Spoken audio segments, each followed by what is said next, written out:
Hello everyone, কি অবস্থা? কেমন আছেন সবাই? আশা করি সবাই অনেক বেশি ভালো আছেন। আজকের ভিডিওতে আমি দেখাবো কিভাবে মাত্র ১ মিনিটে হোয়াটসঅ্যাপ অ্যাপে এই ধরনের ফটো এডিটিং করতে হয়। একটি সিক্রেট এআই আইডি ব্যবহার করে।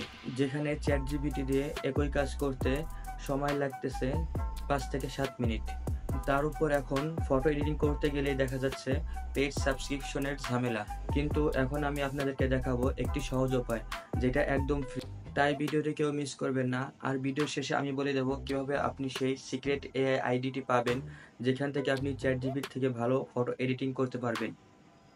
এই কাজটি করার জন্য ফার্স্ট অফ অল আমরা হোয়াটসঅ্যাপটা ওপেন করব। ওপেন করার পর এখান থেকে আমরা সিক্রেট এআই আইডিতে আমরা চলে আসবো। আইডিতে আসার পর এখান থেকে আমরা যেভাবে চ্যাটজিপিটিতে ফটো এডিটিং করতাম, ফটো আপলোড করতাম, ঠিক সেমভাবে আমরা এখান থেকে একটা ফটো নিয়ে নেব।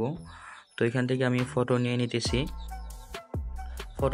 ফটোটা নেওয়ার পরে এখান থেকে আমরা ডেসক্রিপশন পাবো। এখানে আমরা ডেসক্রিপশন বক্সে আমাদের ফটো এডিটিং কীভাবে চাই আমরা সেই ফর্মটা আমরা এখানে লিখে দেবো। লিখে দেওয়ার পরে এখান থেকে সেন্ড করে দেবো। সেন্ড করে দেওয়ার পরে এখান থেকে আমাদের একটু সময় নেবে। এখানে জাস্ট বেশি হলে 30 সেকেন্ড সময় নেবে। 30 সেকেন্ড সময়ের মধ্যে আপনাদের ফটোটা এডিটিং করে দেবে।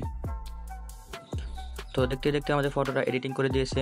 তো এখান থেকে একটু নেটের সমস্যা হচ্ছে, তার জন্য একটু দেরি হচ্ছে। তো দেখতে পাচ্ছেন আমাদের রেজাল্টটা। এর থেকে চ্যাটজিপিটি থেকে ভালো এডিটিং করে দিয়েছে এই আইডিটি। তো এখান থেকে থ্রি ডটে ক্লিক করে সেভে ক্লিক করলেই আপনি আপনার ফটোটা গ্যালারিতে চলে যাবে। এখন কথা হলো আপনি কিভাবে সেই সিক্রেট এআই আইডিটি পাবেন।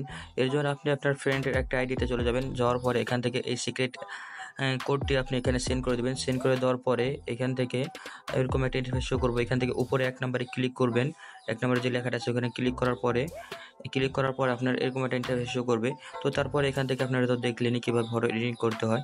চ্যাটজিপিটির মতোই ফটো আপলোড করলে আপনার এখান থেকে ফর্ম দেওয়ার পরে আপনার ফটোটা এডিটিং করে দেবে।